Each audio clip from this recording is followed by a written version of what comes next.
Let me tell you what my deep research and basically vision is. I hope there's Bigfoot. I don't think there is. I'm not telling you nothing. The aliens won't let it happen. Happening now, breaking. Bernie Sanders is angry. Bears beats Battlestar Galactica. What are the tips? Give me some tips on how to work with Wes Anderson. Be ready to speak very fast and very clearly, because that's definitely one key thing. I will only tell the truth. I will only Until you and 6 kids you barely know in wet bathing suits have surrounded 9 chimpanzees outside of a Wendy's. You probably really don't know yourself, okay? Yep. And we back. Hello and welcome. You're listening to your new favorite podcast and the best in political, sports, and paranormal news coverage. I'm your host, Wes Anderson, and this is In the Shed.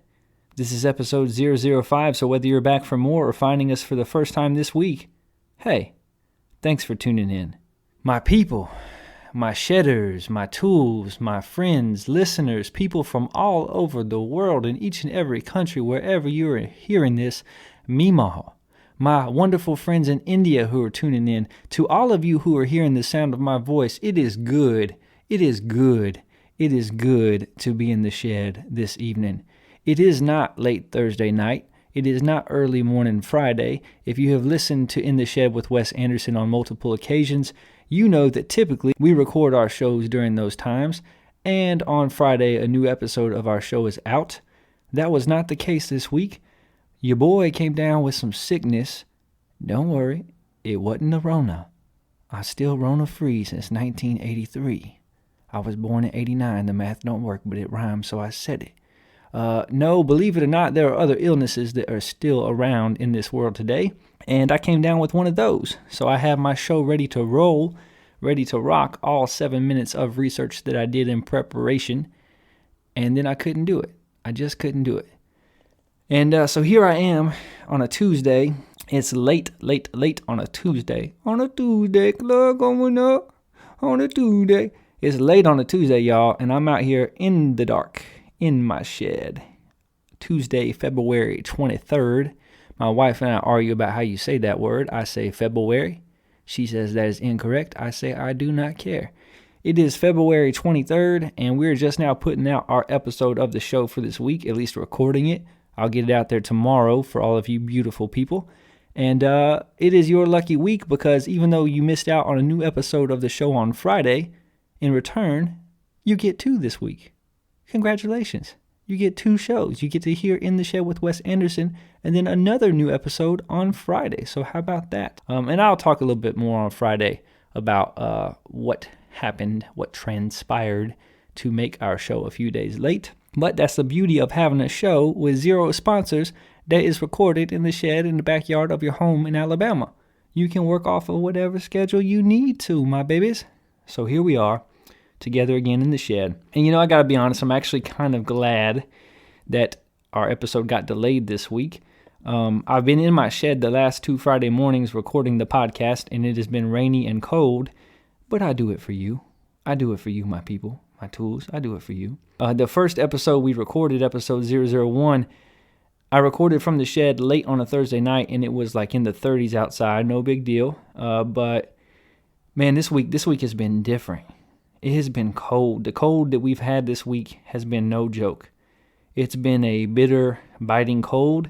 No snow, nothing pretty, nothing fun, just cold. Like penguin, icicle, Kris Kringle cold. Now, I'm not afraid of very much. It goes God, my wife, the IRS, and believe it or not, toads. Yeah, a little bit afraid of toads. That's the list. Not heights, not snakes, not tight spaces, not the dark. Just the Lord, my better half, the Internal Revenue Service, and toads. But I guess you can add hypothermia to the list, because I was not going to do In the Shed with Wes Anderson from the shed this week as regularly scheduled. I was going to do it from inside the house. I was going to take you into the living room. I was a little bit afraid that if I did it out in the shed, because, I'm built like a praying mantis with a beard, so I was afraid that my fingers would just freeze solid and snap off one by one like twigs. So you could add hypothermia to my list of fears, because I'm afraid of hypothermia, and I need my fingers, my babies. I need my fingers. I just couldn't do it. So this week, I was going to do episode 005 of In the Shed with Wes Anderson, coming to you from out the shed.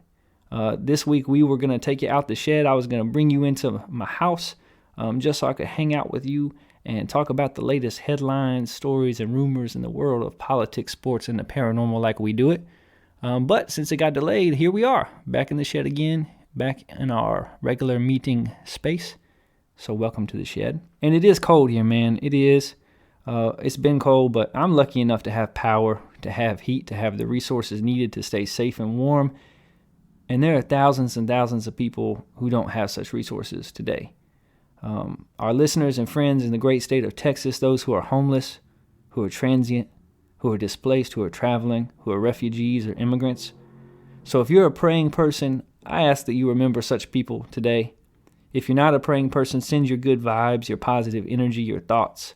And for any of you who are able to provide lodging or blankets or socks or any resources for folks in need during this crazy winter weather, In the Shed with Wes Anderson encourages you to do just that.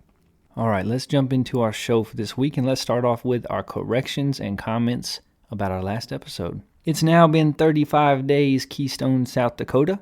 Here in the Shed, we believe in the virtue of patience, and you are giving us ample opportunity to practice being patient. Chamber of Commerce, we are still waiting for our invite to this year's Bigfoot Bash. Honobia, Oklahoma, it has been 14 days for you. That's 2 weeks now, and we still have not received our invite from you to the Bigfoot Festival and Conference. Who is it going to be? Who's going to act first? No pressure, but we are waiting.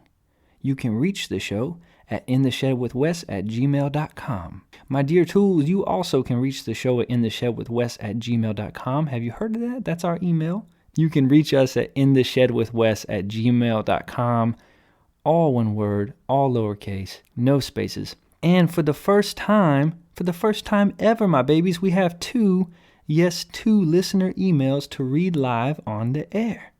Last week we asked, and two of you, the two sharpest tools in our shed, have answered the call.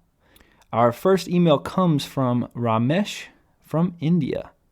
Ramesh writes, I have listened to a couple episodes and am enjoying the show, especially the paranormal news. Thank you, Ramesh. It is good to hear from you. I hope I said your name correctly. We are exploding in popularity in India. We're up to 17 listeners in India.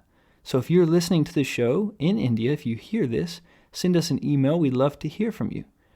Our second listener email comes to us from Brian T. from this great state of California. And Brian writes, Dear Wes, some of your opinions suck, but I'll still listen. Hey, thanks, Brian. Hey, no, really, thank you, Brian. I appreciate you, man. You're hanging in there with us. Some of my opinions do suck. I agree with that. But we're getting better every week, and we appreciate you listening. We appreciate you writing in. If you'd like to let us know why you're listening, or if you're listening, or if you have an opinion that you'd like to share with us, send us a message at, that's right, intheshedwithwes@gmail.com, and we'll read it on the air. All the cool kids are doing it. You can be a cool kid too, just like Ramesh and Brian T. On last week's show, I incorrectly said that Notre Dame and Florida State had agreed to play each other during the 2031-2032 football seasons. I should have said Notre Dame and Florida. Sorry, Gator fans. Some of you have mentioned that our show being recorded in a shed and being called In the Shed is a bit gimmicky. But as I have told you, it is actually a necessity, because I am a father of 2 children under the age of 5, and the only place that I have that is quiet happens to be a shed in the backyard of my home in Alabama. So we record our show in a shed in the backyard of my home in Alabama. And I challenge you, podcast world, find me a better podcast that covers politics, sports, and the paranormal that's recorded in a shed. You can't do it. I challenge you. And if you do, let me know. I'll buy you a steak dinner. Many of you have pointed out that you still don't believe that I'm a spitter, that I got flow. For some reason, you doubt that I, in fact, have bars like Willy Wonka. I'll have you know that I can rap. And to prove it, I'll start episode 007. I'll start it off with a freestyle rap, just for you, my tools. So make sure to keep tuning in if you want to hear that. And we'll find out, sink or swim. I'm going in the deep end, baby. Do I got bars or am I all talk? You will find out. Trash or pass on In the Shed with Wes. Y'all can tell me. You can email me and say, hey, man, don't do that anymore. Or you could say, yo, you're pretty good. Either way. A few of you have asked why, when commenting on news stories, I keep doing that whisper thing. Yeah, I got a couple of messages about that this week. I don't know. I like to whisper. Come here on my toes, let me whisper in your ear. Tell you a couple of things you might like to hear. I'm going to keep doing it too. I'm going to keep on with the whisper. My whisper game's strong. I want to make sure and give credit where credit is due. Last week we did a story on the Enigma frequency, and that is something that was brought to our attention by a good friend of the show, Mr. Alec Boulware, who is a true scholar and a gentleman, and one of the best men that I know. He's currently serving our country in the frigid tundra of Alaska. Thank you, Alec. And finally, my Memo. Yeah. Some of you were like, dude, on last week's episode, you did not mention your Memo. You didn't give us an update, didn't tell us a story, and I thought it was pretty sweet that you guys missed my Memo. That's real sweet. So let me tell you what my Memo did. Here we go. I played kickball with some teenagers, right? On Super Bowl Sunday before the game, I played kickball with some teenagers. And on Tuesday, I got out of bed and I was real sore in my right leg. And I was walking with a wobble. And I was like, yo, how did I hurt myself? What have I done? Why am I sore? And about midway through the day, it hit me. I am sore from playing kickball 2 days ago.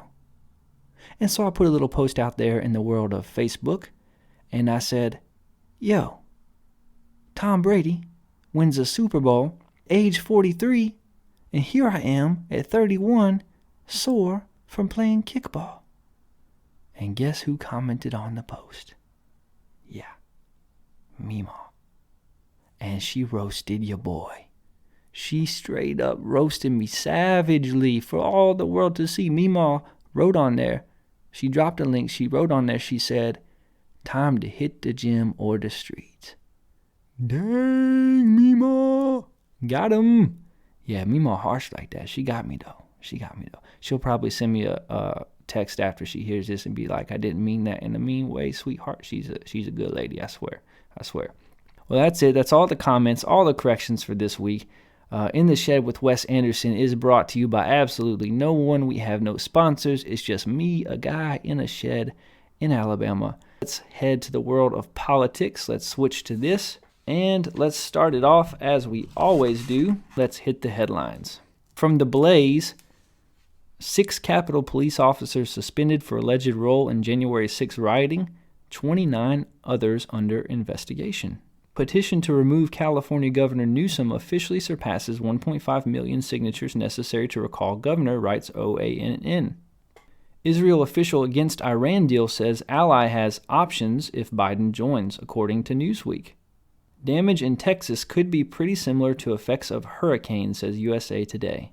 From Bloomberg, Biden to pledge $4 billion to vaccine program for poor nations. And finally, in Okinawa, the U.S. military seeks a base built on the bones of the war dead, and that's according to The Nation. Let's move on to our news stories this week in the world of politics. Our first story is everybody's favorite, or honestly, should I say least favorite, reality show, Impeachment Season 2. The impeachment trial for former President Donald John Trump ended last week. Trump's record-setting second such trial, breaking records even in retirement, because that's how he does it. It started with a bang and ended with a whimper as only 7 Republicans joined their Democratic colleagues voting to convict the former 45th president of the charges brought against him, and that was not near enough. For the second time, Donald Trump has been impeached, and for the second time, Teflon Don has not been convicted. As we've said on previous episodes, we just don't do sensationalism here on In the Shed. We keep it a buck with you, always and forever. If you want the histrionics and theatrics, look elsewhere.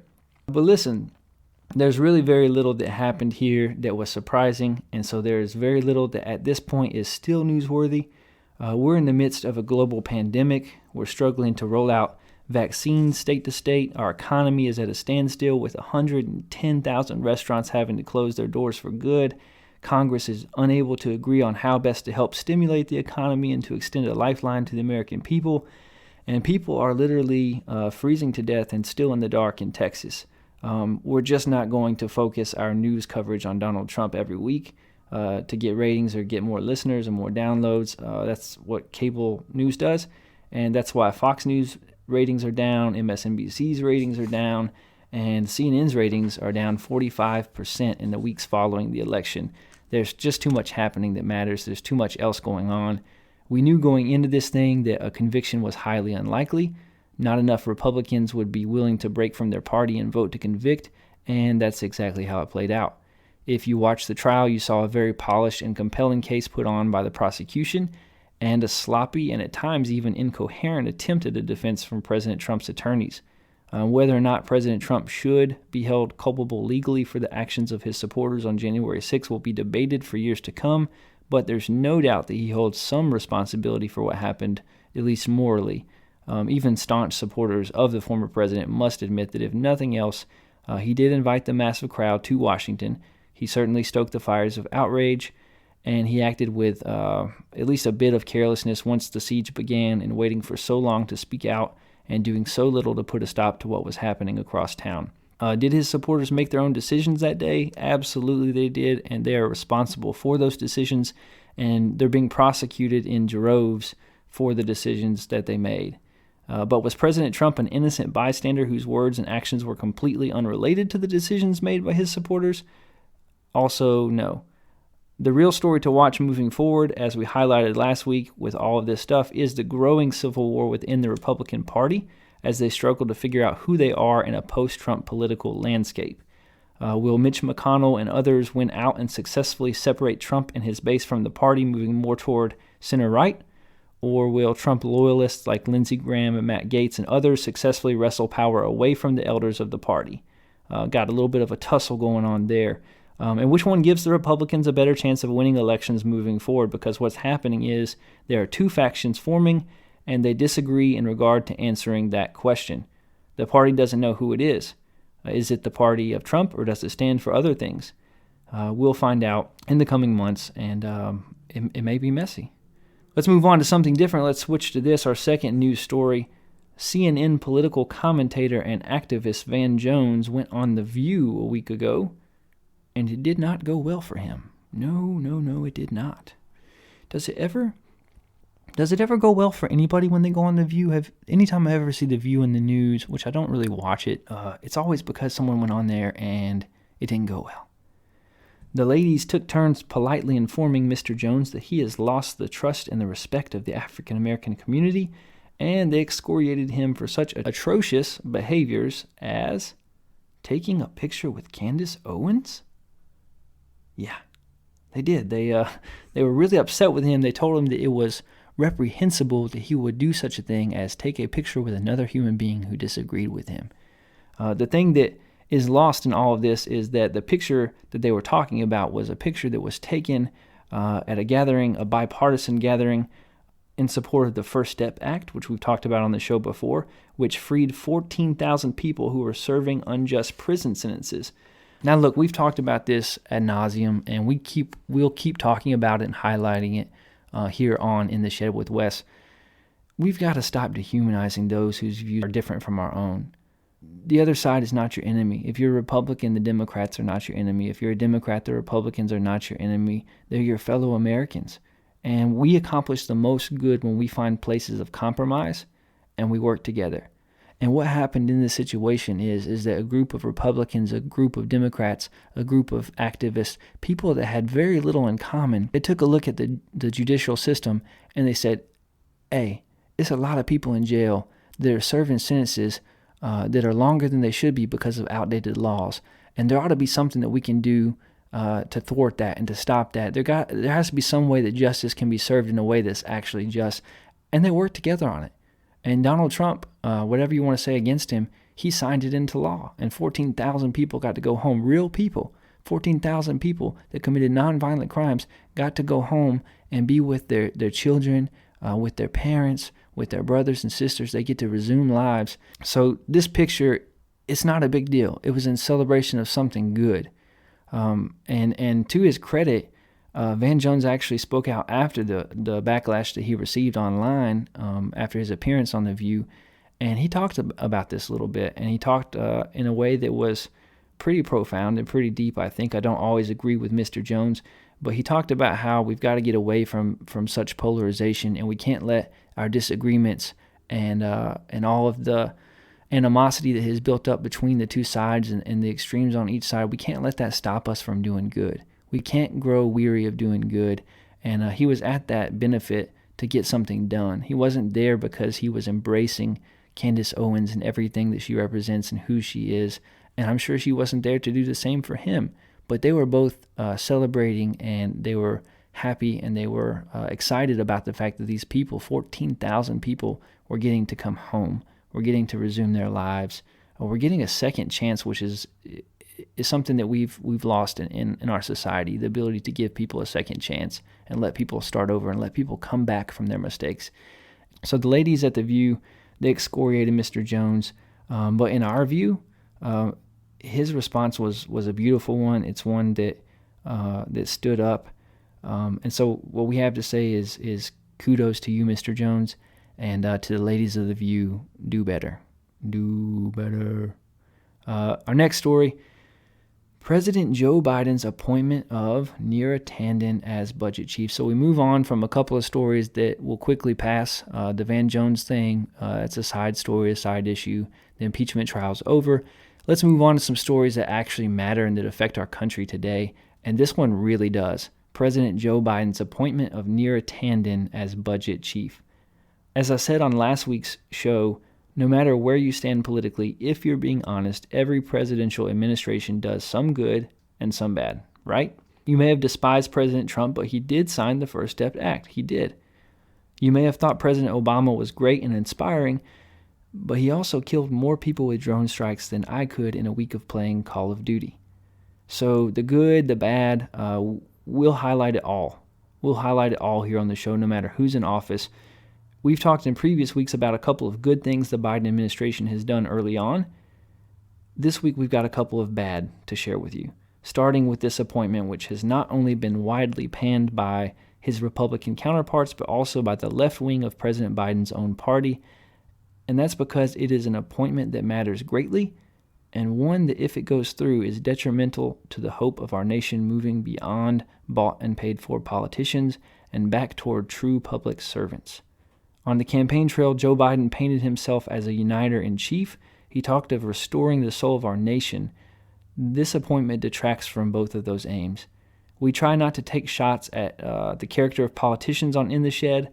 We are all flawed individuals. Like I just said, we do believe in second chances. We do believe that you can come back from your mistakes. You are not your biggest mistake. But even though most of us want good things for each other and for our nation, even if we disagree on how to get there, the truth is the actions of Neera Tanden over time have shown her to be a person of poor character. So why are we so against the appointment of Mrs. Tanden as budget chief? Well, let us count the ways. For starters, she has suggested taking Libya's oil in exchange for overthrowing their government, which is a view that I find abhorrent. She has advocated repeatedly for cuts to both Medicare and Social Security, which people on both the right and the left can agree is not something we're in favor of. She's bought and paid for by corporations, banks, and foreign nations. She ran a think tank before this appointment, and the think tank took in millions of dollars in donations from foreign governments, millions of dollars. She's repeatedly tweeted awful personal attacks against the right as well as Bernie Sanders supporters, so it's not just that she's against the right or the left, but both sides. And she even has tweeted things at Bernie Sanders himself, calling him once a fake Jew, among even nastier tweets that I will not read on air. She's been repeatedly hostile to journalists, belittling and attacking them for asking legitimate questions. She's defended each and every position and action held by Hillary Clinton, who I will remind you is a politician that was so unpopular that Donald Trump was able to be elected president in the first place. Pretty much, Neera Tanden has been unabashedly and unashamedly pro-war, and she's unapologetic about all of this. Joe Biden wants to be the uniter in chief. He wants to move us forward. He wants to protect the soul of our nation. The truth is that Neera Tanden would fit in a lot better in a Trump administration than a Biden one. Listen, I'm all for diversity. I believe in representation. I believe in women in decision-making positions. A lot of times they make better decisions than we do. Let's be honest, fellas. But this ain't the one. This ain't the one. Neera Tanden does not belong anywhere near an appointed position. And on In the Shed with Wes, it's our hope that enough Republicans and enough left-leaning Democrats will band together to stop it, and that Mr. Biden will have to come up with a different appointment, because this is not something that will be good for our nation, and it kind of goes against the very tenets that Mr. Biden himself ran on. So we highlight the good, but we also highlight the bad. In our view, that's a bad thing, that appointment, and it's one that really will affect things moving forward. Our last story in the world of politics: the Biden administration has made its first weapons deal. I don't know if you heard about this on the news. I did find some coverage of it, though not nearly enough. President Joe Biden recently approved his first weapons deal while in office, an $85 million weapons deal with the nation of Chile. Now, you might think, what's the big deal? Presidents make weapons deals like this all the time with nations. Chile is not necessarily one of our enemies or a nation that we should be worried about. And in the grand scheme of things, when it comes to such deals, $85 million is not even a big deal. So what's the problem here? Well, the problem is that the weapons deal was made through the company Raytheon. And Joe Biden's Secretary of Defense was previously, before being appointed to Secretary of Defense, was previously a Raytheon board member before joining the administration, and still owns between $500,000 and $1.7 million in Raytheon stocks. Have you heard about this on the news? I found it, but it was difficult. President Biden has now approved $285 million worth of Raytheon weapons deals before approving such things as student debt forgiveness, rent forgiveness, or issuing $2,000 stimulus checks, all which were promised on the campaign trail. And this is another case of the rich getting richer. Build back better, isn't that part of Joe Biden's plan? I don't know how this is accomplishing that. I don't know how this is building back better. This is just the rich getting richer. This type of behavior is reprehensible, it should be illegal, and it must be removed from the sphere of American politics altogether. There's all kinds of companies that are a part of the war machine, cogs in the war machine, that could have gotten these deals that you could have worked through. But if your Secretary of Defense has stock in the company, how in the world can you make millions, hundreds of millions of dollars of deals through that company? It shouldn't be allowed. It should be stopped. Mr. Biden, Republicans, Democrats in the House and the Senate, we did not elect you to make money for yourselves or your friends. You are not in office to amass wealth. You do not hold positions of power so that you can wield your influence in such a manner that you benefit personally. That is not service. It's wrong. It's self-seeking, and there's no honor in doing that. So here on In the Shed with Wes, like I said, we will highlight the good things that the Biden administration accomplishes. We will highlight the things that are negative. And I know that that's 2 in a row that are negative this week, but that's the news. That's what's happening that you need to know about. I'm not hearing those things reported very widely in the news. And those are 2 things that matter greatly. 2 things that you need to know about. You could pick a different company than Raytheon. If the Secretary of Defense wants to sell all of his stock, if he wants to be off the board, if he wants to be separated completely, okay, maybe so. But as things stand now, such actions are completely and utterly wrong. Let's move to the world of sports, and let's start with the headlines. LeBron James and Kevin Durant named All-Star captains. The Aussie Open projects a financial hit topping $78 million. Adam Silver says holding NBA All-Star Game is the right thing to do. Alabama extends men's basketball coach Nate Oates through 2026 and 27. The NFL increases salary cap to $180 million. Steelers GM non-committal on Big Ben's future with team. 2021 McDonald's All-American game has been canceled due to coronavirus. Tennessee hires Penn State co-defensive coordinator Tim Banks as their new defensive coordinator. Michigan gives athletic director Ward Manuel a 5-year extension. And the Philadelphia Eagles trade quarterback Carson Wentz to the Indianapolis Colts for a bag of peanuts and an old wet shoe. Let's move on to our first story in the world of sports. Let's take a look at some hoops. In college basketball, the top 10 looks like this. Number 1, undefeated Gonzaga. Number 2, undefeated Baylor. Michigan comes in at number 3. Their arch rival, Ohio State, is number 4. Illinois is at number 5. Houston, number 6. Number 7, Virginia. Number 8, Alabama. Number 9, Oklahoma. And rounding out the top 10 is Jay Wright and the Villanova Wildcats. We gave you at the beginning of the season 3 teams to keep an eye on. Those teams were Houston. They're now ranked 6th in the country. The Alabama Crimson Tide, who are ranked 8th. And the Florida State Seminoles, who are ranked 16th. And we're feeling pretty good about those picks. But as we get closer to the tournament, it's been a really interesting college basketball year. A lot of things are going on. You take a look at the field. Last year, we didn't even get a tournament. This year, it's going to be an interesting one. The things that stick out to me right now, the defense of the Baylor Bears. Baylor hasn't played a game in like 2 weeks now because of the coronavirus. They're about to start again. But before they had to take a break, their defense was electric. Michigan is finally playing again. They also took a break, and they're looking really good. They're a team to watch moving forward. Illinois may be the most exciting team in the top 10 to watch. And when it comes to who is the best, I still have to say that goes to Gonzaga. They're coached superbly by Mark Few. They're deep. They've got youth. They've got experience. They've got shooting. They also play good defense. They have size. They rebound well. I think Gonzaga is the best team going into the tournament right now. If I had to take a pick which team would win, I would stick close to the 1 and 2 spot there with Gonzaga and Baylor. They'll both be 1 seeds in the tournament, and they're both looking really, really good. It's going to be an interesting tournament regardless because we're going to have a tournament without most of the blue bloods. North Carolina is only 13-7. Duke is 9-8. Kansas is 16-7. 10-5 in conference. They're at least doing a little better than these others. And Kentucky 7-13. I don't know who's going to win. Like I said, I would put my money on Gonzaga. As we get close to the tournament, we'll do an NCAA tournament preview. But it's going to be weird. It's going to be weird without North Carolina if they don't make it, or Duke if they don't make a run. Kentucky is far, far, far out of this thing unless they win their conference tournament. John Calipari and his youngsters are going to be at home watching on the television. Half his team will go to the NBA. He'll have to start over from scratch next year. And it's been a fun basketball season. It's so good to have college basketball again. It was a punch in the gut for sports fans everywhere when the tournament got canceled last year. All of the tournaments going to be played in a bubble NBA style in the state of Indiana, and we look forward to that. Did you see Jim Boeheim pick his nose? This is really what I want to talk about with college basketball.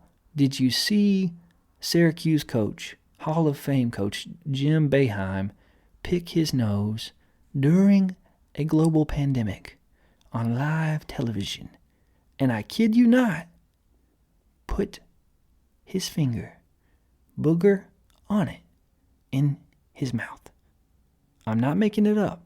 Go look it up. This actually happened. Jim Boeheim ate a booger on TV.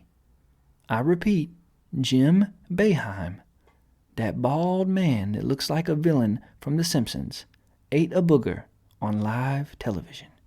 And it's there forever for all the world to see. Kind of reminded me of back during the Republican debates, back when Trump was about to seal the deal and he was about to win the nomination. He was debating the only guy left, which was Ted Cruz, which SNL said this week they were hitting Ted Cruz hard.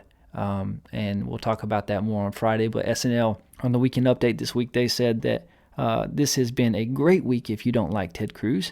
And if you do like Ted Cruz, you are Ted Cruz. And I thought that was pretty funny. But during the debate with Ted Cruz and Donald Trump several years ago, do you remember Ted Cruz eating a booger? The man legit ate a booger and then expected us to elect him president. I'm not even kidding. Look that one up too. A lot of booger eating discussion here on In the Shed this week. No other show will go this deep into the world of nostrils, I guess. Yeah, of nostrils. But yeah, Jim Boeheim ate a booger. Baylor's looking really good. Gonzaga's looking really good. And the Blue Bloods stink. So that's NCAA basketball. Let's take a look at the NBA. In the East, the 76ers still hold the top spot. The Nets are right behind them in the second spot. The Bucks are third, Pacers fourth, Celtics fifth, Raptors sixth. The Knicks are seventh, and the Hornets round out the eighth spot in the East.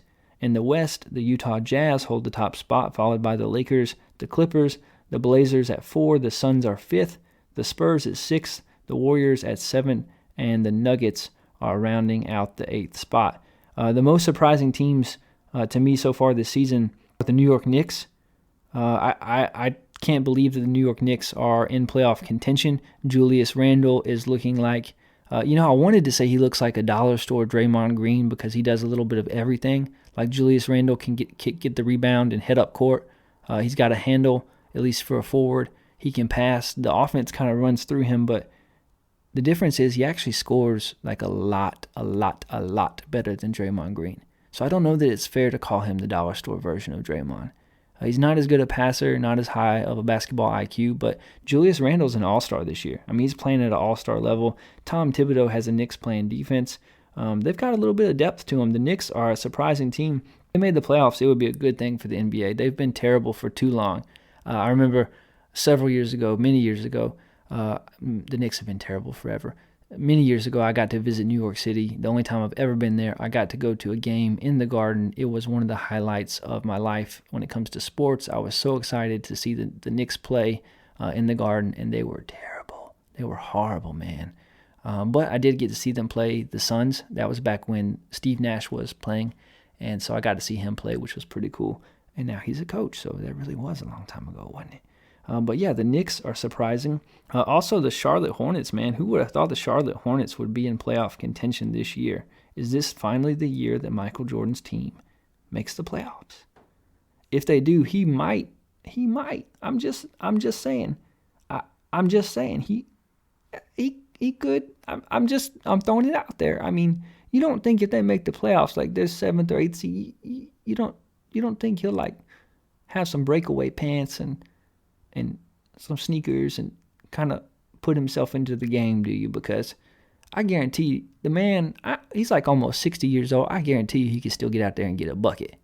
I mean, Michael Jeffrey Jordan, those knees probably aren't what they used to be, but at like 60, that man could probably still hit some fadeaway jumpers that nobody could block. He'll give you 8 or 10 minutes and score about 8 points, right? So if they make the playoffs, look out for Michael Jordan maybe coming back. I don't know. It seems like he's always waiting for an opportunity. Also, the Utah Jazz, man. The Utah Jazz having the best record in the NBA. Who would have seen that coming, right? That's pretty cool. It's been fun to watch them play. They play great team basketball. They're shooting the three a lot better than they have in years past. They always have good defense with Gobert in the middle there. And they're really moving the ball. They're really moving the ball. They're finding the open guy. They're fun to watch this year. And they've got out to first place. For a team like the Lakers, the Clippers, maybe it's not a big deal to win the top spot in the West. But for the Jazz, it really would be. Especially if the playoffs are not in the bubble and the Jazz get to have home court for them, that would be a huge advantage. And so that's a cool and a fun story to watch moving forward. Also, Phoenix. How about the Suns? I've said this before, I am not a Chris Paul fan, but the man makes teams better. He's a good floor general. He knows what he's doing. He's good on commercials too, but he's good on the court. And Devin Booker needed somebody like that to take the pressure off of him so he could be off the ball. And that's made all the difference in the world for the Suns. They're playing good. They're like the 4th or the 5th seed in the West. And they've won like 10 out of 12 games, something like that. They're a good team. They're a good team. And the other team I want to shout out, another surprising team, the Portland Trail Blazers. Dame Dollar, you can't underestimate that man. Other than Steph Curry, he's the only other player in the league that has the attention of all 5 defenders at all times. He makes everybody around him better because everybody else is so honed in on him and what he's doing. He can shoot straight across the half-court line with consistency. He's like 4th in the league in scoring. He's got to be in the MVP discussion. He's playing great. So those are the surprising teams to us here on In the Shed. The Knicks, the Hornets, the Jazz, the Suns, the Trailblazers. Some teams aren't doing so well. There are some teams that are the most disappointing teams. Let's take a look at those teams. Who are they? Miami. What are you doing? Pat Riley, get a hold of your squad. Eric Spoelstra, get a hold of your squad. Udonis Haslem, get a hold of your squad. Tim Hardaway ain't walking through that door. Dan Marley ain't walking through that door. Fans will walk through that door after being sniffed by a dog. We reported on that several weeks ago. The Heat, man, they made the finals. They lit it up in the bubble. They caught fire. They gave their all against a good Lakers team. They were overmatched, but they fought hard. Jimmy Butler and company are really struggling. They're really struggling. Tyler Hero, it looks like you got figured out. It looks like the rest of the league has figured you out, my boy. You got to get some more strength. You got to be able to go to the bucket a little tougher. They don't have enough shooting. They don't have enough, other than Bam, they don't really have inside players. They're lacking depth. They really need a trade. They're way out of the playoff picture right now. They're struggling. The Boston Celtics are another team that is not doing so well. And I'm starting to hear rumblings of people wanting their coach fired. Boston Celtics fans, if you want your coach fired, let me tell you something. Y'all need to chill out. You need to chill out. You got one of the best 6 or 7 coaches in basketball. The man really knows his X's and O's. You might be upset because he's not fiery, not so much of a motivator, but in the NBA, you don't need that much of a motivator. These guys are professionals. They're supposed to be professionals. The problem here is not with coaching. The problem here is with roster construction. Danny Ainge. Danny Ainge has played it too safe. Danny Ainge is like the person that comes to the yard sale and he picks up every item and he asks questions about it and he acts like he's going to buy it, but then he decides that the price is too steep, because that's what he's been doing. He's had opportunity to trade for superstars. He was in the discussions to trade for Kawhi Leonard. He was in discussions to trade for Paul George. He was in discussions to trade for James Harden. Did he get any of those players? No. A big fat whiff on all of them. And why? Because he didn't want to give up some of the youth. He didn't want to mortgage the future. Well, here's the thing, bro. You might not be a part of the future if your team doesn't start winning, because the Celtics are on a slide. They've lost like 5 out of 6. They're down to like 6th place in the East. If they don't make the playoffs, or if they finish 7th or 8th, or if they lose in the first round again, that seat's going to start getting a little warm, and probably deservedly so. The truth is, this team just lacks talent. It lacks depth. It's very talented at the top with Jason Tatum, with Jaylen Brown, Kemba Walker. But outside of that, what do you really have? I know Marcus Smart has been hurt. I know you have a couple of young players you're excited about, but that's the story every year for the Celtics. They've done an okay job in the draft. They've made trades in the past, but what have you done for me lately, Danny Ainge? You got to get a hold of your team. If we're looking at teams that need to make a trade before the deadline, the list starts and ends with the Boston Celtics. So far, they're nothing but a disappointment. Another disappointment, the Denver Nuggets. I was so impressed in the bubble, in the playoffs last year with the Denver Nuggets, with the growth and the progression of Jamal Murray. He looked like a more complete player than ever before. The Joker, the offense always runs through the Joker. He's the best passing big in the NBA. That motion offense that they run through him is a thing of beauty. But they've really taken some steps back this year. I thought that their play in the bubble would give them something to grow on, that they would really come into this season motivated to be one of the best 2 or 3 teams in the West. And in fact, if you would ask me before the season, I would have given them just as good a chance as anybody other than maybe the Lakers to come out of the West. And instead, they may not make the playoffs. Like the Nuggets, this team cannot be an 8th seed. It can't be an 8th seed. You got too much talent. You got too good a head coach, too good a defensive team. You can't be 8th. The Nuggets have been a big disappointment. If they don't get up to 6th or 5th or 4th, if they don't make a run in the second half of the NBA season, there's going to be some heads that roll there too. And then the other team, the other disappointing team, the Dallas Mavericks. This week, even in the last day or two, it's come out that they're looking at possibly trading Porzingis. They thought that with Kristaps Porzingis, the unicorn, and with their boy Luka, that they had a twosome that could compete with anybody in the league. And now they're talking about possibly trading Porzingis. They're at least making calls. They're making inquiries. And that's kind of shocking. But it's because the results don't match up with what they're looking for. They're one of the worst defensive teams in the league. I've watched them play 3 or 4 games this year. Their defense is awful. Their rotations are awful. They have no rim protection whatsoever. They've got some good players.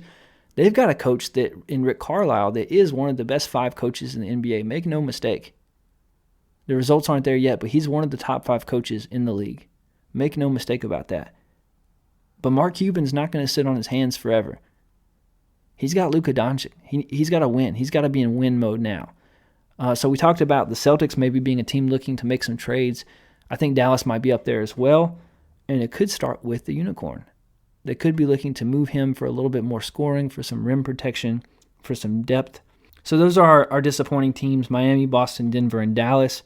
But really the story for me right now in the NBA, the couple of stories, the Los Angeles Lakers and the injury to Anthony Davis. So for a few games, Anthony Davis has been on the sidelines. He's got an Achilles problem. They said that it's not a tear, that he'll be back after a month. And they don't look good without him. LeBron James is playing like 38 minutes a game, which is commendable for his age. He's up there in age, but he's still rocking it. But they're not the same team without Anthony Davis. And something that's kind of annoying to me that you hear all the time around LeBron James teams, whenever they struggle, you always hear this. It comes up every team, no matter who's on the team. He doesn't have any support. He doesn't have any people around him. Give me a break. Give me a break. Every team is full of professionals. The LA Lakers are full of professionals that they handpicked. They got to bring in whoever they wanted this offseason. They've got Morris. They've got former 6th Man of the Year, Montrezl Harrell, that came over from the Clippers. Dennis Schroeder. They've got Kuzma, who is a good piece.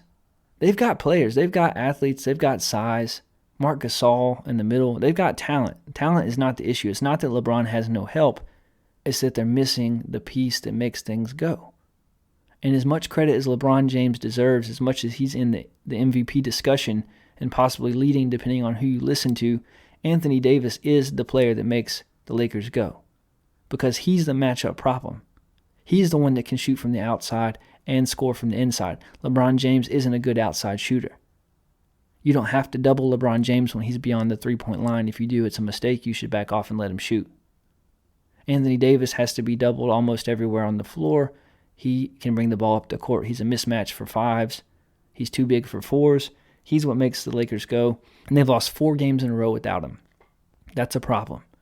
It's not a big problem. It's not an insurmountable problem. We've got 40 games left in the season, a long way to go. But if he can't get healthy, if he's not healthy come playoff time, it could mean trouble for the Lakers in a loaded Western Conference. That's something to keep an eye on there. Another story worth noting, the Milwaukee Bucks. They're not good. I mean, they're good. I shouldn't say they're not good, but they're definitely not elite. They're not on par with the 76ers. They're not on par with the Nets. They have no hope of beating either one of those teams in the 7-game playoff series. And Giannis Antetokounmpo, if I said his name correctly, I always mispronounce it. It's a hard one. He was quoted after a game recently. They lost their 2nd in a row. Now they're up to 4 or 5 in a row. He was quoted as saying, "This isn't the end of the world." Bro, you better start acting like it's the end of the world.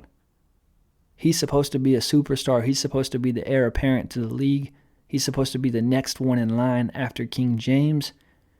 But the truth is that the man can't shoot. We get on Ben Simmons all the time. We talk about how Ben Simmons is the only player in NBA history who won't shoot. Well, Giannis can't shoot.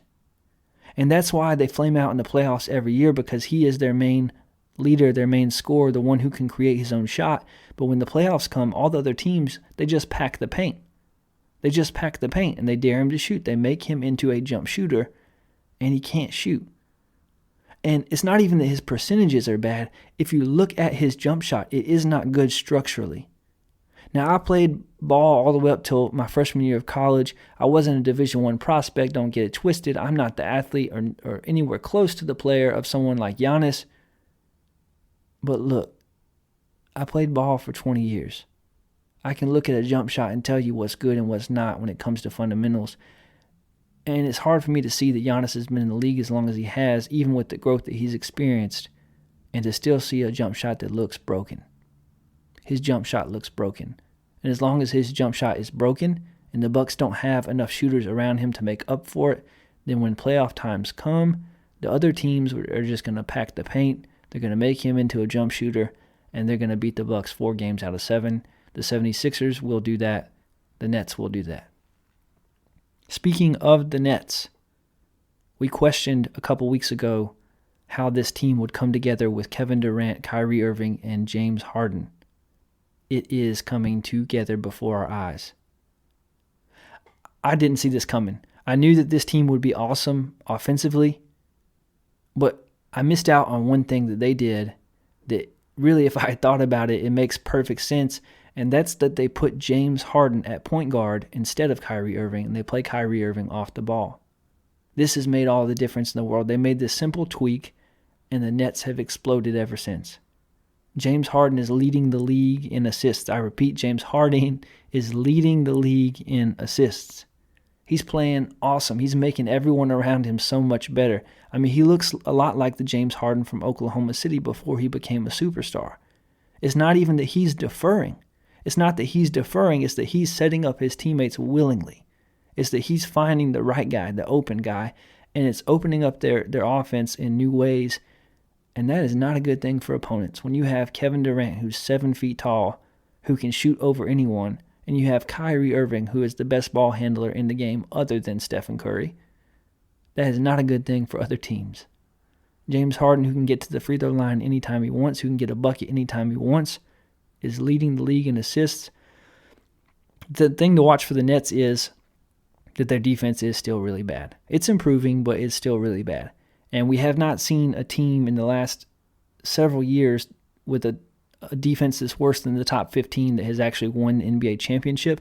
I mean, look at the teams that won. The Lakers won last year. Their defense was good.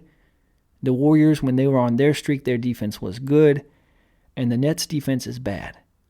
When Joe Harris is your most consistent defensive player, you're in trouble. Kevin Durant is the best defensive player on the team, but Joe Harris is the most consistent right now. And he's not I'm not ragging on the man. He's not a bad defensive player. He's just the most willing. And if James Harden and Kyrie Irving will care a little bit about defense, if they can find some bench players, if they can trade for a little bit of toughness, they traded away a lot of their depth, a lot of their defense, a lot of their toughness in order to bring James Harden aboard. If they can figure that out, if they can become even a moderately good, middle-of-the-pack defensive team, then they probably will come out of the East. And they'll have just as good a chance as anyone to win the NBA championship. And if not, if they don't become good, or at least moderately good defensively, then it's going to be really interesting to see what happens. Because otherwise, their only strategy is going to be to outscore every opponent every night. And I just don't know, even in today's game, in a playoff series, can you do that every series? Can you win 4 games out of 7 every series just by outscoring the opponent? I don't know. But we may find out. With it being halfway through the NBA season, there's a lot of talk about MVP, who's in the MVP discussion. You're hearing names like LeBron James, Joel Embiid, Jokic. Those names are a given, although I don't think you can really consider the Joker with his team performing so poorly. Embiid has got to be the leader in the clubhouse. He's been absolutely dominant. But how about some other names? How about Steph Curry? Steph Curry's playing at MVP level. He's 3rd in the league in scoring. He's keeping a team without Klay Thompson, a team without either their starter or their backup at center, a team that's played a lot of games with 9 guys available. He's keeping them in the playoff hunt. So how about Steph? Dame Dollar, we've already covered that, and how he's keeping Portland afloat, how he's playing electric. Donovan Mitchell for the Jazz. Spider Mitchell has to be in the MVP discussion. He may not be 1 or 2, but he's got to be up there. He's playing great. He's kind of ascended to a new level. He's right on the verge of superstardom. He's definitely a great player, but he's right on the verge of superstardom. Bradley Beal won't get mentioned much. He's leading the league in scoring, but for a putrid Wizards team, the poor guy doesn't get enough credit. He's played in one of the worst franchises that there is in sports, which is unfortunate. He's a great player. I hope he gets traded. Free Bradley Beal. Free my man Brad. But how about James Harden? Now, honestly, I am not the biggest James Harden fan. Like, he's not the player that I like to watch the most because when he played in Houston, he dribbled the ball far too much. He got fouled by flopping on three-point shots. But watching him play for the Nets, and I have watched them play several times lately, he's a lot of fun to watch. He's playing with a new sense of joy and a new sense of freedom, and it's fun to watch. The way that he's elevated even the play of the superstars around him, he's making everybody on that team better. If I had to cast a vote today for MVP of the league, it would actually be not Joel Embiid, not LeBron James, not Steph Curry, but it would be James Harden. The Nets have the second best record in the East. They're a half game out of first place. He's making everything mesh. He's making up for a poor defense. And I know that Kevin Durant is the best player on that team, but I think that James Harden is the key. I think that he's the most important player on that team, and right now, in my estimation, in the league. So there's some hoops for you, both college basketball and the NBA. Let's move on to another story. ESPN responds after backlash at Dana White for calling reporter Ariel Helwani a douche. After a weekend of backlash aimed at UFC President Dana White for calling ESPN reporter Ariel Helwani such a douche, the network released a statement backing Helwani on Monday. Ariel is a valued colleague and an exceptional MMA reporter, a network statement to USA Today reads. His record speaks for itself. The statement did not mention White by name. ESPN and UFC are corporate partners, with the network carrying exclusive rights to broadcast UFC's pay-per-view events. ESPN also operates under parent company Disney, which was at the center of the news that launched the controversy involving White and Helwani over the firing of Gina Carano. Disney's Lucasfilms fired the Mandalorian actor and former MMA fighter Carano last week after she shared a social media post on an Instagram story comparing criticism for political views in the United States to the treatment of Jews in Nazi Germany. Jews were beaten in the streets not by Nazi soldiers but by their neighbors, even by children, the post read. Because history is edited, most people today don't realize that to get to the point where Nazi soldiers could easily round up thousands of Jews, the government first made their own neighbors hate them simply for being Jews. How is that any different from hating someone for their political views? Carano is a vocal supporter of former President Donald Trump, who echoed his false claims about the November election being stolen and mocked the use of masks amid the COVID-19 pandemic. She shared the Instagram post during Trump's impeachment trial in the U.S. Senate last week. Helwani, who is one of ESPN's most prominent UFC reporters and personalities, criticized Carano for her post. Helwani has covered Carano and interviewed her multiple times over the course of his career. He also is Jewish. Obviously, I'm very disappointed in what she posted, Helwani said in an Instagram video last week. To be honest, I have not agreed with a lot of things she's posted over the past year. This post, essentially comparing being a Republican in America to having a certain political view to being a Jew in Nazi Germany during World War II, is asinine. It's absolutely crazy comparison to make. The Gina that I knew back in the day was a very kind-hearted, warm soul. I just hate to see what has happened. When she posted that, to me, it was a real letdown. It was very disappointing. Dana White, a prominent Trump supporter who appeared multiple times on the campaign trail for the ex-president, chastised Helwani for his response during a Friday news conference ahead of UFC 258. We all make mistakes, White told reporters, for everybody to go in on her. I love how Ariel Helwani made it all about him. Such a douche. As ESPN remained silent over the weekend, Helwani received public support from several of his colleagues at the network. Former ESPN host Dan Le Batard took a more pointed approach with his ex-employer, tweeting, "If ESPN is interested in journalism, it can ask some questions here of bully and corporate partner Dana White. There is certainly a douche here, but it ain't the journalist. Pick a side, ESPN. Quiet is complicit." Le Batard recently left ESPN following a long-term tenure amid disagreement over his ability to speak openly on topics beyond sports. Neither White nor Helwani have responded to ESPN's statement. I thought that was an interesting story and one worthwhile, one worth sharing. We cover UFC here on In the Shed. It's something that I enjoy watching. Dana White is certainly a firebrand. He says what he thinks at all times, no matter if he's doing a press conference or not. But I really like Ariel Helwani. I like his coverage. He's really insightful in his coverage of the UFC. He's fair to the fighters. I didn't even find what he said to be at all attacking or offensive. He just said that he was disappointed in what the young lady, the actress, had tweeted, and that he knew her and found her to be a warm person, and that her comments didn't seem to reflect that. And as somebody who is Jewish, I can understand why he would be offended at her remarks. And it might be that Mr. White just needs to let things go sometimes, you know? Woo-saw. Woo-saw. Just chill out, bruh. Chill out, Dana. It's all right. You got a lady's name. It's okay. It's okay. Our last news story in the world of sports. The UCF Golden Knights have found a head coach. My boy, Gustav, I think that's his real name, y'all, Gus Malzahn.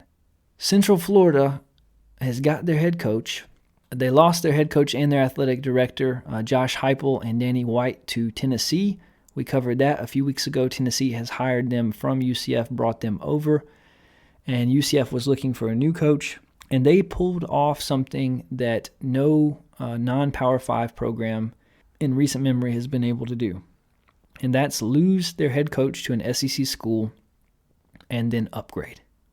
Because make no mistake about it, Gus Malzahn is a definitive upgrade over Josh Heupel. Nothing against Mr. Heupel, but Gus Malzahn is a good coach. His tenure at Auburn ran its course. I am an Auburn fan. I think that Gus Malzahn is a good man. He's going to run the program the right way. At Auburn, he ran into a tough year, a tough couple of years, and it was just time for a new direction for both. But now he's at UCF, which is one of the better non-Power 5 schools in the country. Many people don't realize UCF is not a tiny little school in Florida. Their enrollment is massive. Their international enrollment is massive. They've got a big footprint. They're in Orlando. They're in one of the best recruit-rich areas in the country. And Gus Malzahn's going to have his pick. Already has a couple of key transfers. One, a running back from Auburn that has transferred to UCF. Is putting together a good coaching staff around him. Travis Williams, that was the linebacker coach at Auburn with him when he was there, is his defensive coordinator, a young, energetic coach who is a great recruiter. And I expect big things out of Gus Malzahn at Central Florida. I think that Central Florida has hit a home run here, not a double, not a triple, but a home run.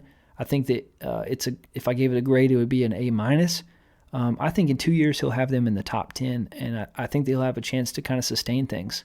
Every Auburn fan knows that the head coach of Auburn is coaching with his hands tied. There's a subculture within the boosters at Auburn where they want to control things. They meddle too much, and it holds Auburn's football program back.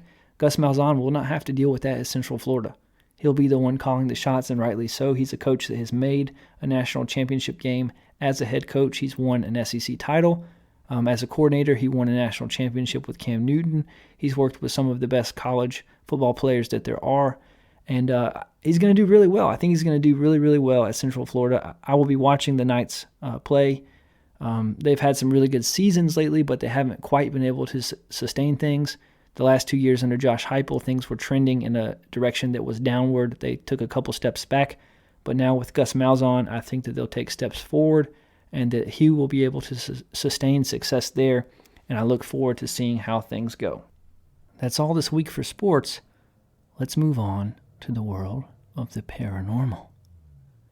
For our first story, we go to the deserts of Nevada. Iconic UFO ranch bordering Area 51 and its infamous black mailbox are for sale. Have you ever wanted to own a ranch out in the middle of the Nevada desert that borders Area 51? Well, now's your chance.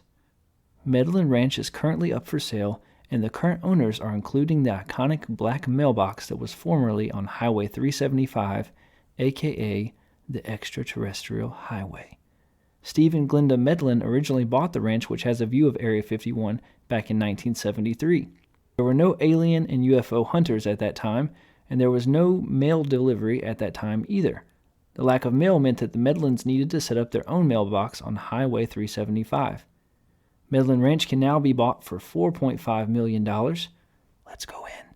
Let's go in together. Forget the Lizzie Borden house. I want the UFO ranch. Let's get it. Let's get it. It's right near Area 51. We can do this. Come on, tools. We can come up with 4.5 million. What's 4.5 million divided by 60? Do the math and email me at intheshedwithwes@gmail.com. Let me know. It sits on 80 acres, and for many, it's as close to Area 51 as they're ever going to get. It is the only cattle ranch that is directly adjacent to the world's best-known military base, according to WGN.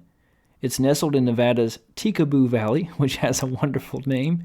Tikaboo, I see you. Which had literally nothing around it when the Medlins moved in. In the middle of the 1980s, the United States government seized more of the land surrounding Area 51, which included part of the Medlin Ranch. Steve Medlin was told, "It's never going to make no difference," by the United States government when they unexpectedly seized more land. "I'd like to see something in writing that says that," Medlin says now. However, the landowner did work out a rather unusual agreement with the U.S. Air Force. The military told him he could enter the forbidden base to tend his roaming cattle, but he needed to call first on a radio they gave him. So he did not get shot, because they will shoot you if you go on Area 51 property. They will shoot first and ask questions. Never. So Medlin can technically get into the land surrounding Area 51. Medlin Ranch was nice and quiet, just like the rest of the Nevada Valley, until the late 1980s when Bob Lazar said that he had worked with alien spacecraft at the nearby Nellis Air Force Range. He also said that he had seen the Air Force testing out UFOs. From there, Tikaboo Valley became a booming tourist attraction. The Medlin mailbox, now known as the Black Mailbox, was soon a destination on its own. People would camp at the spot, place notes for aliens in it. They would do what now? They would place notes for aliens in the mailbox? What did they think, that the aliens set up a mailbox in the middle of the desert?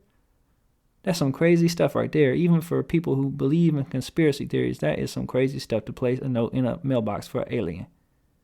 Like an alien just gonna get off their UFO, go check their mail like an everyday person. That is funny. They would place notes for aliens in it, steal mail, that is a federal crime, or even shoot it with a gun. Because that makes sense. This led to the removal of the iconic mailbox in 1996, which was replaced with a white bulletproof box.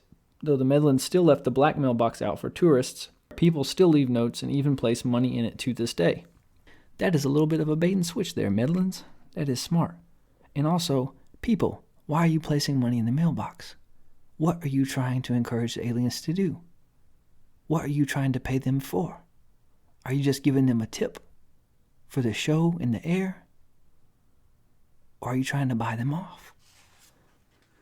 The black mailbox is well known to alien and UFO hunters, so that will be of some interest.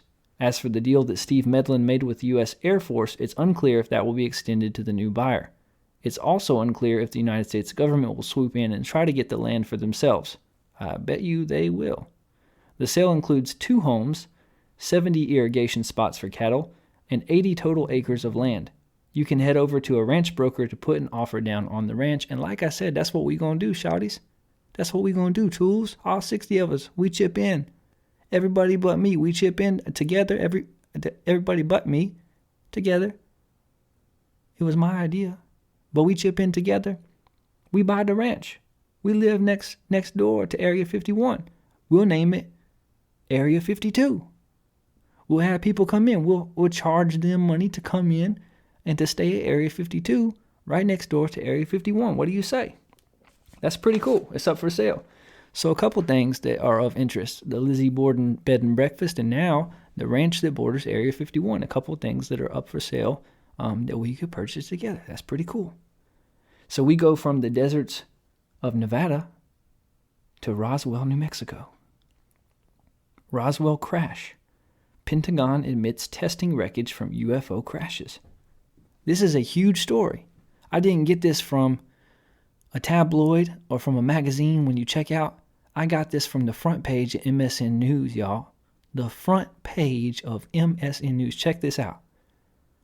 The Pentagon has finally admitted to testing wreckage of UFO crashes, according to author Anthony Bragalia, who wrote to the U.S. Defense Intelligence Agency. The DIA reportedly released 154-page test results of a mysterious memory metal called nitinol, which remembers its original shape when folded, Bragalia claimed. A stunning admission by the U.S. government that it possesses UFO debris was recently made in response to a Freedom of Information Act request filed over 3 years ago by this author, Bragalia wrote in his blog, adding, in a reply letter, the U.S. Defense Intelligence Agency has ended decades of speculation by verifying that UFO materials have indeed been recovered. This is huge. Now officially referred to as a UAP, or unidentified aerial phenomenon, rather than UFOs, some of this material was placed with a defense contractor for analysis and storage in specialized facilities, Bragalia informed in his blog post. Incredibly, part of the information released discusses material with shape recovery properties, much like the memory metal debris found fallen at the Roswell UFO crash in 1947. Based on the documentation received, it appears that the retrieved debris exhibits other extraordinary capabilities as well. In addition to remembering their original form when bent or crushed, some of these futuristic materials have the potential to make things invisible, to compress electromagnetic energy, and even slow down the speed of light, Bragalia said. According to Bragalia, the documents revealed the tests were carried out by Bigelow Aerospace, a Las Vegas company which performs private contracts for the Department of Defense. Although much of the report's details are redacted, what can be gleaned is that these technologies represent a literal quantum leap beyond the properties of all existing material known to man, Bragalia maintained. Throughout the received FOIA documents, mention is made of potential use of some of the materials in advanced aerospace platforms. Reference is made to desired material characteristics such as being extremely lightweight and tough, like the characteristics, easy for me to say, of the debris found at the Roswell crash. In December of last year, former President Donald Trump had signed the $2.3 trillion coronavirus relief bill, which he also set into motion a 180-day countdown for the authorities to reveal all they know about UFOs. The DIA and Secretary of Defense were given less than 6 months to provide information on unidentified aerial phenomenon to the Congress and committees of armed services, according to the former President Trump's move. Almost on cue, America's spy agency, CIA, allowed all UFO information to be downloaded ahead of the deadline last month. The CIA allowed documents to be accessed by downloading from the Black Vault website. The data involved every instance of unidentified aerial phenomena, phenomena, which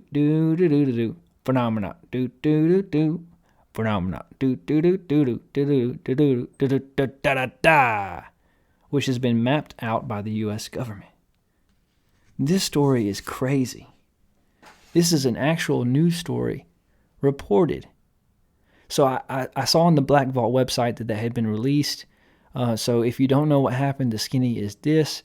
As a part of the coronavirus relief bill that was passed when the stimulus checks were sent out the first time, along with the PPP and all of that good stuff, there were some things added in that politicians got, some pet projects that they threw in there because they wanted them done. And one of them was that the government had to release all information that they had on UFO research. And so on the Black Vault, they have put all these documents heavily redacted and very dense. It's not easy reading. It's not fun reading. It would be quite a chore just to wade through it and find anything of value or information or that actually reveals much of anything.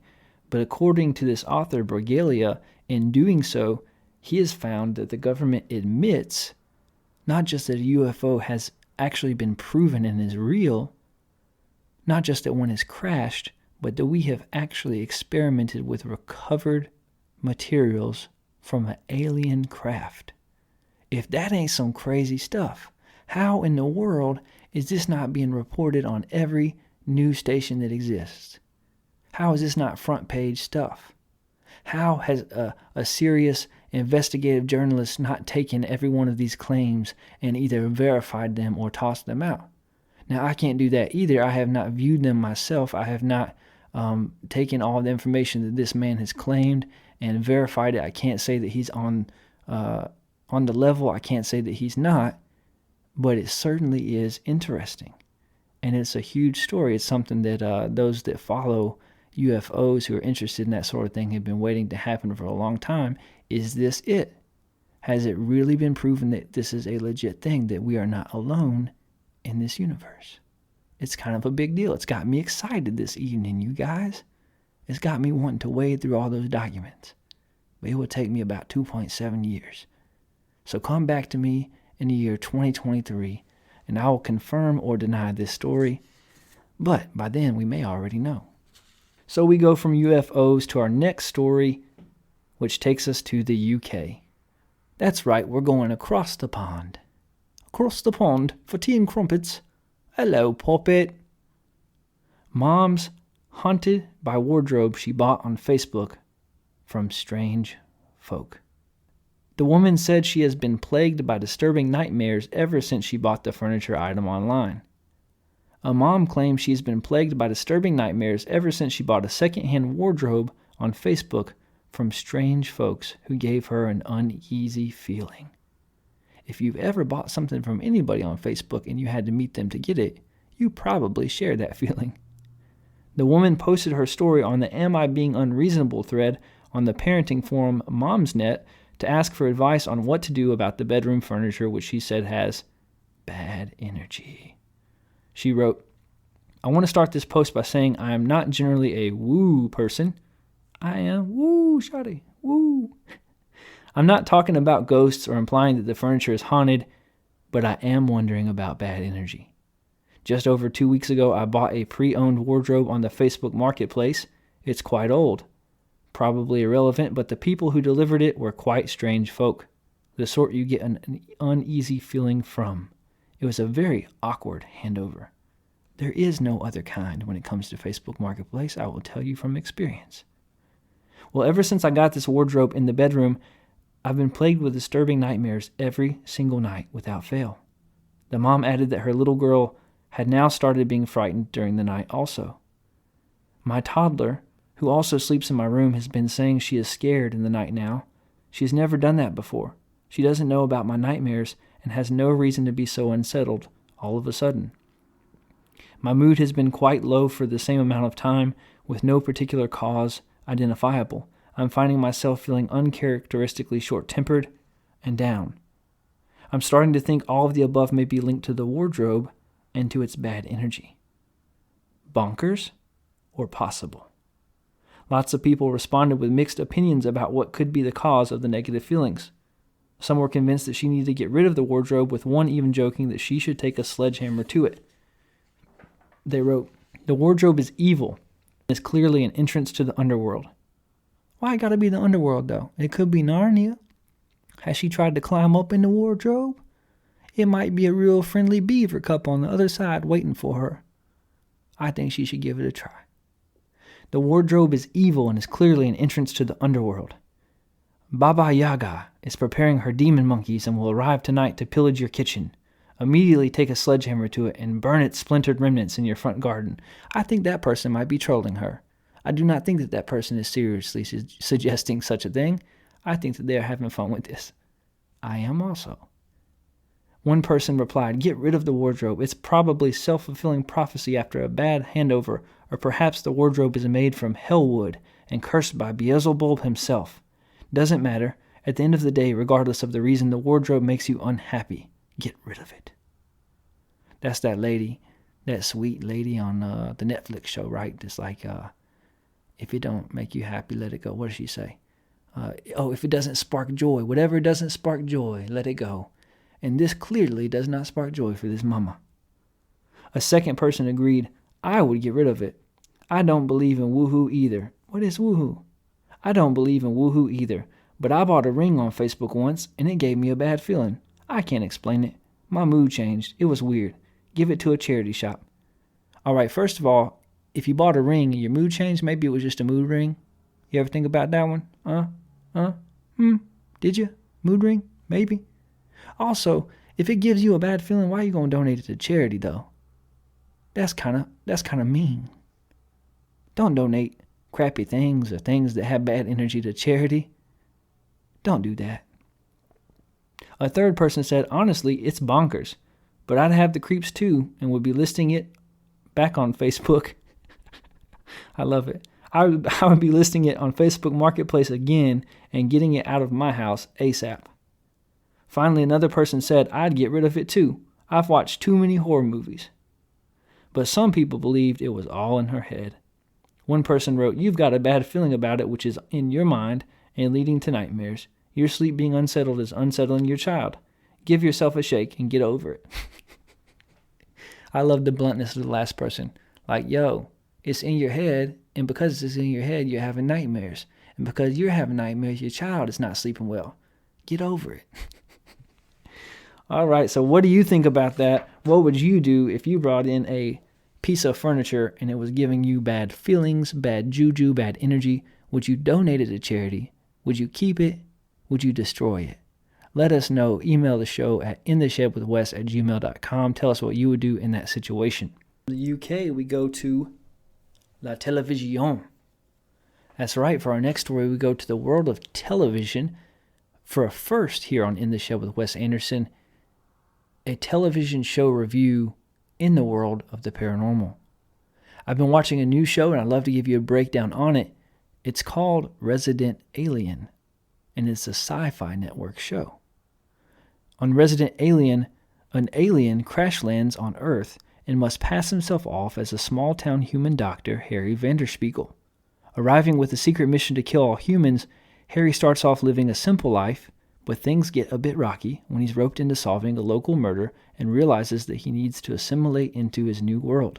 Resident Alien stars Alan Tudyk as Dr. Harry Vanderspiegel, Alice Waterland, Corey Reynolds, Levi Feeler, and Sarah Tomko. So far, there are 4 episodes in, and I got to tell you, this show is really funny. It's a really funny show. It's got clever writing. The cast has great comedic timing. They do something that I love on this show. They make great use of physical comedy. A lot of shows kind of leave that out there. They have witty banter, but they forget physical comedy, and this show does a wonderful job of that. It also has 2 superb child actors that kind of go up against this alien in a really unexpected and funny way. You can watch Resident Alien Wednesdays at 10/9 Central on the Syfy Network. I would recommend this show. I've really enjoyed it so far. I will be tuning in each week. On a scale of 1 star to 5 star, with 1 being I wish I had never watched that, and 5 star being I'm skipping work to stream it, I would give Resident Alien a 4.1275 stars. And so that's a show that I think you should check out if you can on the Syfy Network. You can get that on YouTube TV, probably Hulu, and a host of other places. Our last story comes to us from Leonardo DiCaprio's youth.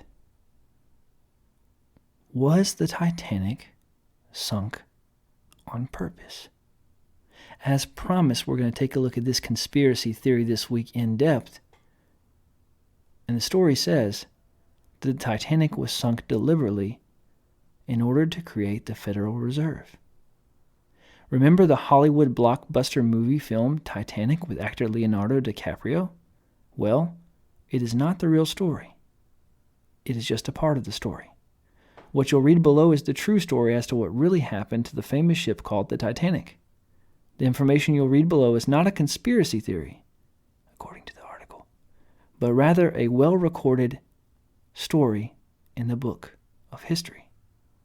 And the next part of this article, bear with me, it appears as though it was written by Dwight K. Schrute, and you'll see what I mean. Fact. Bears beat Battlestar Galactica. No, I'm just kidding. Fact. In 1898, a man named Morgan Robertson penned a book titled Wreck of the Titan about a luxury liner deemed unsinkable that was going too fast in the North Atlantic in April and hit an iceberg, killing most everyone on board due to lack of lifeboats. Fact. 14 years later, this fictional book would play out in real life exactly down to the name with the wreck of the Titanic, but this time it would have major political implications.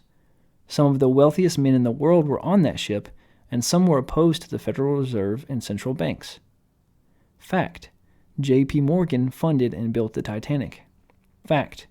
J.P. Morgan was booked on the voyage but canceled at the last second.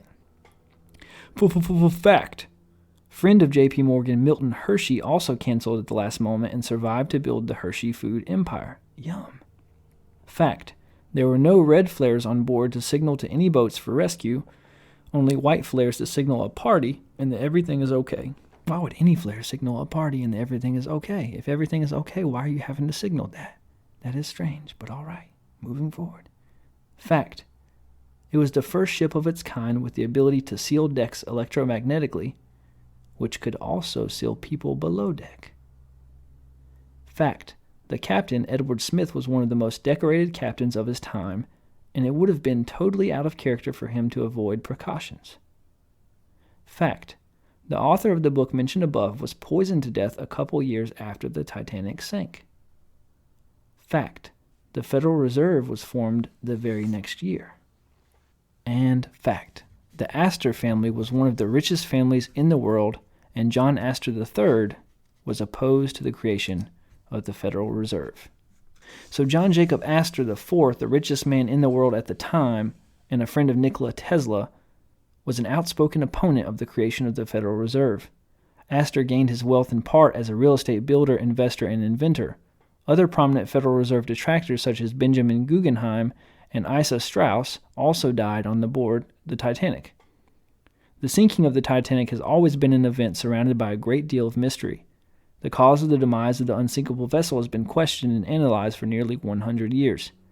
Many have concluded that the Titanic tragedy was caused by sinister events and that the sinking of the famous vessel was well planned, well executed, and well orchestrated. The privatization of the U.S. Federal Reserve was ushered into being by a group of Illuminati banksters with a plan to create a new world order. Operating outside of the constraints of the U.S. government, the privatized Federal Reserve controls the U.S. government's central banking system. Unknown to most people, the Federal Reserve is no more federal than Federal Express. It actually is a private institution.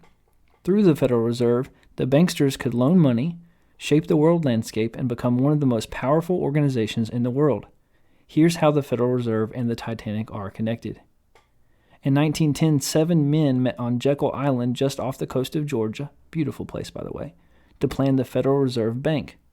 Nelson Aldrich and Frank Vanderklipp represented the Rockefeller, Illuminati, financial empire. Henry Davidson, Charles Norton, and Benjamin Strong represented J.P. Morgan, Illuminati. Paul Warburg, Illuminati, represented the Rothschilds, Illuminati, banking dynasty of Europe. The Federal Reserve did have some opposition. 3 of the richest and most important of the opponents were Benjamin Guggenheim, Isidor Straus, that's that Gene man, I believe, the head of Macy's department stores, and John Jacob Astor. His name is my name too. Probably the wealthiest man in the world at the time. Their total wealth at that time using dollar value of their day was more than $500 million.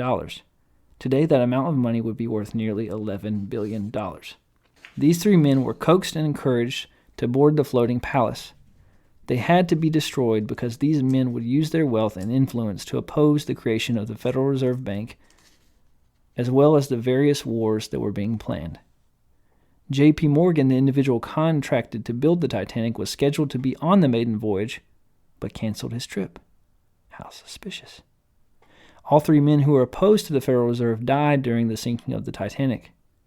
The Federal Reserve was installed as part of the Federal Reserve Act in December 1913, roughly 1 year and 8 months after the Titanic sank. The surviving crew members of the Titanic were held for 24 hours after returning to England in a small railway shed and were sworn to secrecy. Why? Why would a third of the boilermen quit their jobs before the maiden voyage during the middle of a coal strike and during a time when people needed jobs? 2 sister ships were built at the same time, the Olympic and the Titanic. Were these sister ships possibly switched? The evidence says that they were. The Olympic had a bad track record in her younger days, running aground and colliding with HMS Hawke. After this collision, the Olympic was brought back into dry dock for repairs. This brought both the Titanic and the Olympic together for the last time. Some people believe that this is what then happened. The Olympic was quite badly damaged. It would cost a lot of money to repair it, and it would delay the launching of the Titanic by months. So what could they do? They needed a reliable ship and needed it for the 10th of April 1912. Time running out, they decided it would be easier to do a botch job on the Olympic and concentrate on the Titanic. But it was already too late. With days to go before sailing day, the Titanic was not yet ready, and the Olympic was still sitting barely seaworthy in dock. It is here that the unthinkable happened.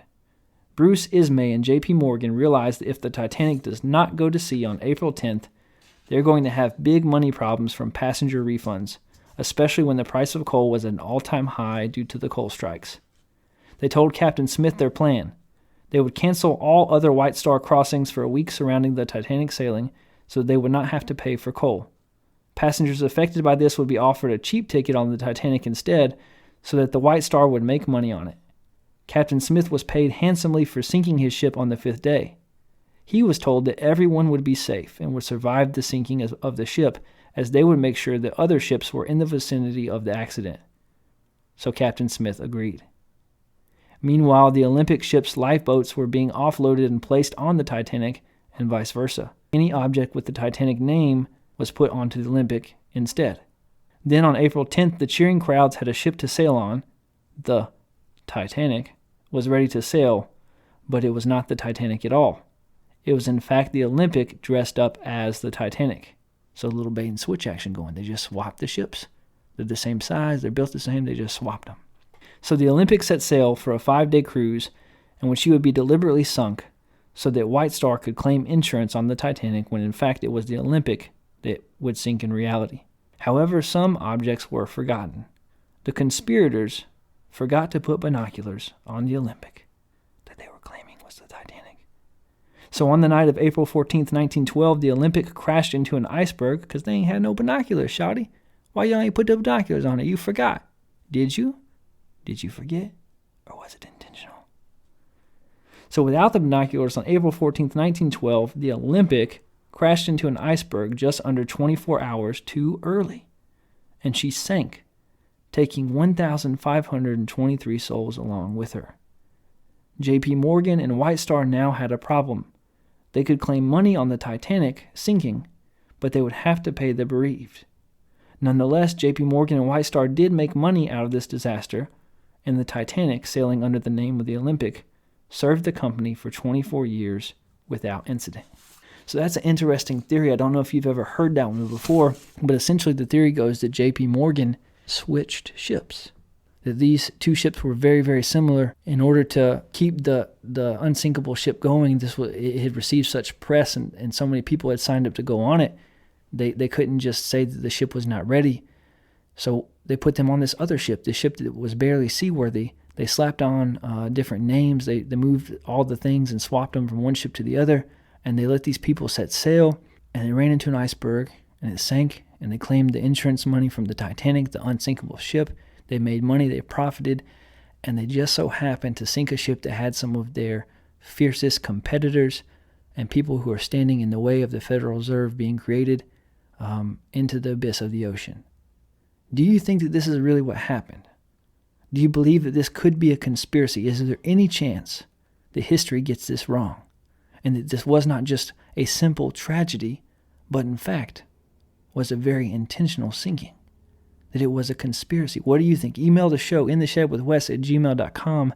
Let us know where you stand. Let us know what you think. Definitely some interesting things there. The book that was written ahead of time is bizarre. I mean, that's just bizarre. And all this stuff with J.P. Morgan is interesting too.